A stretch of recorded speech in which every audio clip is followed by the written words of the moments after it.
રાજકોટમાં ભાજપના પૂર્વ કોર્પોરેટર કોંગ્રેસમાં જોડાયા છે। આવાસ કૌભાંડના વિવાદમાં આવેલા દેવુબેન જાદવે કોંગ્રેસનો ખેસ ધારણ કર્યો। ભાજપે 6 વર્ષ માટે દેવુબેનને સસ્પેન્ડ કર્યા હતા। પોતાના સમર્થકો સાથે દેવુબેન કોંગ્રેસમાં જોડાયા। રાજકોટ કોંગ્રેસ પ્રભારી જેની ઠુમ્મરની હાજરીમાં કોંગ્રેસમાં જોડાયા છે। રાજકોટમાં ભાજપના પૂર્વ કોર્પોરેટર કે જેઓ કોંગ્રેસમાં જોડાઈ ગયા છે, પોતાના સમર્થકો સાથે દેવુબેન કોંગ્રેસનો હાથ ઝાલી લીધો છે। જો ભાઈ અમે ભાજપમાં ચૂંટાયા 2 વખત અને પહેલી વખત કરતાં બીજી વખત એના કરતાં પણ ઝાઝા મતે ચૂંટાયા હતા અને અમે લોકોની સેવા કરી એવી રીતે જેવી સેવા કરી એવી રીતે અમને મત મળ્યા। અમે લોકોની સાથે રહ્યા, લોકો અમારી સાથે છે અને અત્યારે અમે બધાને પણ હારે રાખી અને બધી પૂછી અને અમે કોંગ્રેસનો ખેસ ધારણ કર્યો છે કે તમે લોકો અમે તમારું કામ કર્યું હોય તો તમે અમારી હારે રહ્યો, તો બધાનો સાથ સહકાર લઈ અને અમે કોંગ્રેસનો ખેસ ધારણ કર્યો છે। કૌભાંડ તો કરોડો રૂપિયાના કરવાવાળાએ કરે છે। અમારી માં સીધો 6 વર્ષનો સસ્પેન્ડ શા માટે?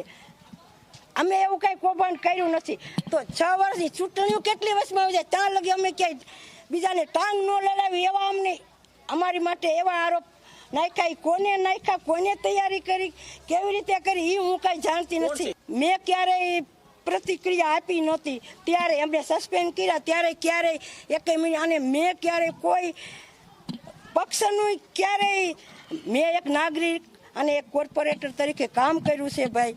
અને મને એવું લાગ્યું કે આપણે હવે આમાં નથી રહેવું અને કોંગ્રેસમાં જવું છે, તો બધાનો સાથ સહકાર લઈ અને અમે બધાને પૂછી અને પછી એમાં અમે ખેસ ધારણ કર્યો। જે મકાન બારાની વાત હતી, અમે 6 ભાઈઓ હતા, મારા બાપ દાદા વખતની જગ્યા હતી, ત્યાં અમે મકાન દેવાની વાત હતી, તો મકાનની માંગણી આ બધા મારા ભાઈઓએ કરી હતી। એમાં કોઈ મારો રોલ નથી અને બધાએ પોતપોતાના ડોક્યુમેન્ટ આપીને કરી છે।